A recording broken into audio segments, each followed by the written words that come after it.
with Marines and Paras now advancing across the north part of East Falkland. Julian Thompson and his team still favoured a swift strike on the capital. But the arrival of Jeremy Moore and Tony Wilson's 5th Brigade at San Carlos put a stop to that. I was about to give orders for our attack when I was told about the move round to the south, and I stopped it. Moore proposed a new plan, moving 5th Brigade along a separate southern route, a so-called Great Leap Forward, allowing them to catch up with the Marines and Paras. Now scant resources would have to be shared between 2 brigades. I didn't for the life of me think that I would have to look after the logistics of 5th Brigade as well. I had to divide my very slim resources twice as much as before. And I did get over and see the commander of 5th Brigade to try and bend his ear a bit, and I came away empty-handed. I think that's probably as far as I dare go. We'll tell you everything that we know at this time. I'll also tell you what I intend to find out, as soon as I may find it out, and how I intend to find it out. And at the end of the day, well, then you'll be right up to speed, totally in my mind, and you'll know exactly what's going on.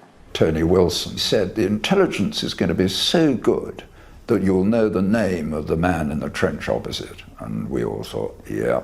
The only real intelligence we got was off the BBC World Service. And that bloody idiot Wilson took it upon himself to mobilise his brigade and start moving along the south. Crazy thing to do. I've long had my eye on moving as far forward as I could get, so that I could get myself poised for whatever comes in what you might call the final phase. And certainly, Fitzroy and Bluff Cove were 2 places that we particularly wanted. I perceived that Tony was engaged in some sort of race with 3 Commander Brigade to get his chaps there first. The thing about military setups is everyone thinks about their own side. You know, even people on your own side who aren't part of you are the enemy. Brigadier Wilson wanted 5th Brigade to move quickly, but there was little transport available. His first proposal met resistance.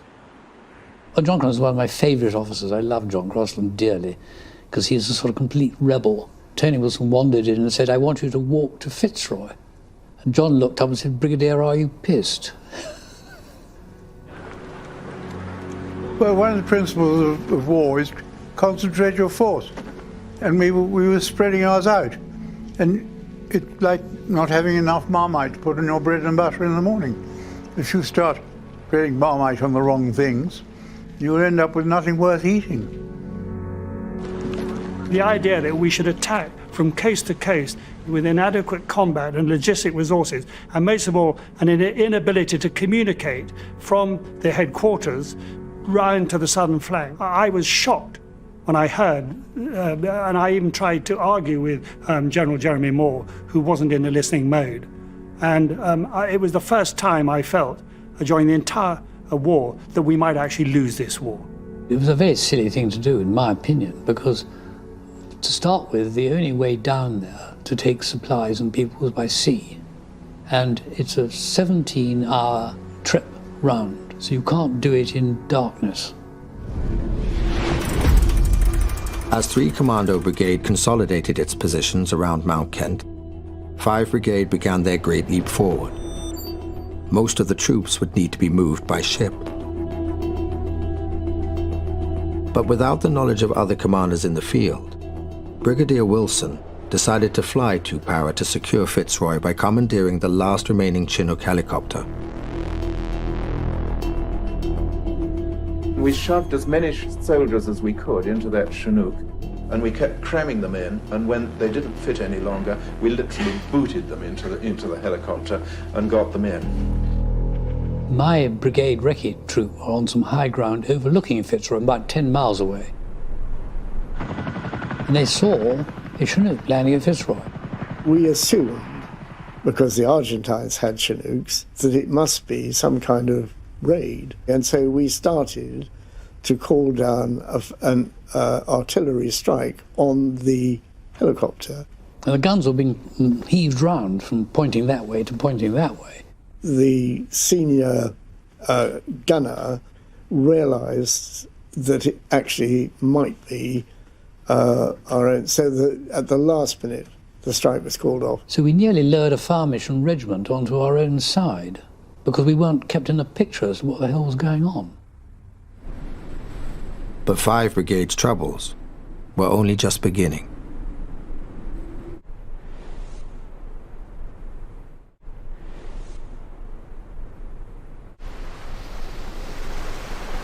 By the evening of the 7th of June, the final shipment of Welsh Guards was being moved to catch up with the rest of 5 Brigade. The only way to ferry them round to the southern forward bases was by ship from San Carlos. This meant a 17-hour journey on the unprotected vessel, the Sir Galahad. We were given a clear set of plans. We would be taken around under cover of darkness and offloaded into Bluff Cove. Things slightly altered. The medical corps was put on board the Galahad to go round to come off at Fitzroy. This delayed our sailing, as a result of which there was not the possibility of offloading us in or around Bluff Cove under cover of darkness. By daybreak, Sir Galahad and another supply ship, Sir Tristram, were off Fitzroy, still short of Bluff Cove. 250 Welsh Guards on board the Galahad waited whilst ammunition, a medical team and an anti-aircraft unit were unloaded. I remember saying, I thought we was meant to be escorted with some frigate or some ship or something, which weren't there. That was a bit worrying. We were quite shocked that the ships were out there in the open, somewhere where none of us expected the campaign to have gone, to tell you the truth. In plain sight of an Argentinian observation position, and also during daylight. My concern is, why was it taking so long unloading? I spoke to the commanding officer. I tried to urge him to get off. They were sitting ducks and totally open to Argentinian air attack. He advised us to get off as soon as we could, which my immediate boss understood, wanted to clarify orders, but at the end of the day, we wanted to get ashore as soon as we could.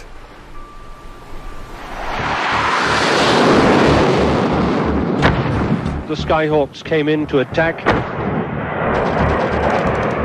and were out again with our gunfire chasing them too late.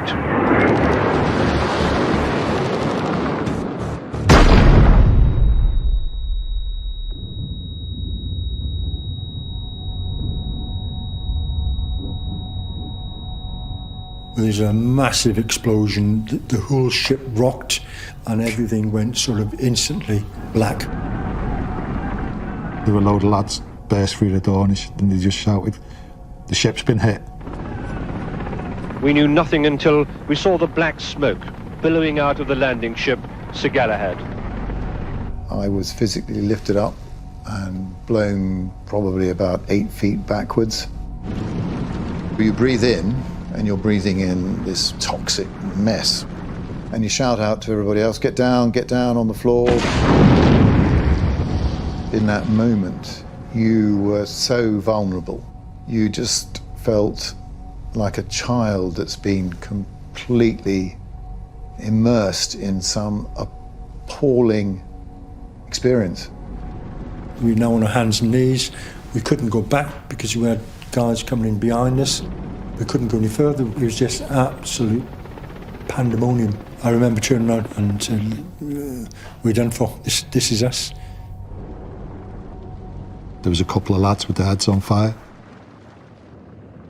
Anyone that was in there wasn't surviving. It was just rounds coming at us, bombs.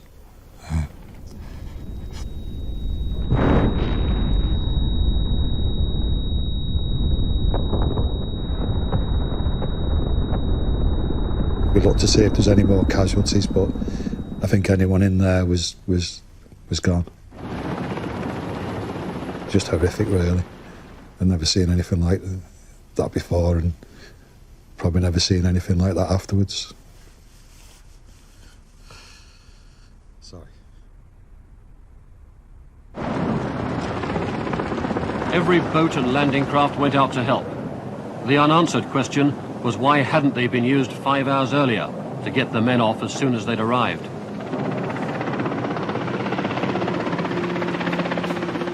There have been some incredibly heroic acts carried out by a number of guardsmen in the way in which they went back into this blazing inferno to try and help pull people out.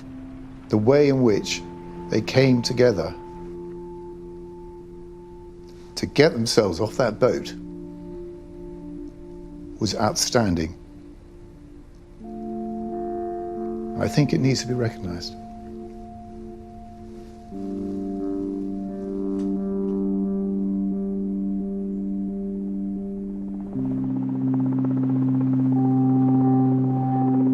I mean, what were we doing? Tracking a thin red line coast to coast? I mean, how did it happen? Had we rolled the attack on the 30th of May, when Julian Thompson felt he was able to do it, then of course we'd have probably won the war in the next 2 or 3 days, and we would have never had to suffer the awful losses that we did incur by opening up a southern flank. This great leap forward was completely unnecessary and sadly cost 200 casualties from the attack on the Sir Galahad.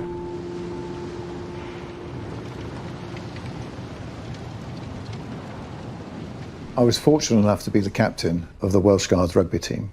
Unfortunately, on the Galahad, we lost 2 really prominent members of that side, 2 outstanding members of that side, in Cliff Ellie and Andy Walker. There hasn't been a day since the 8th of June, 1982, that I have not remembered them in some way.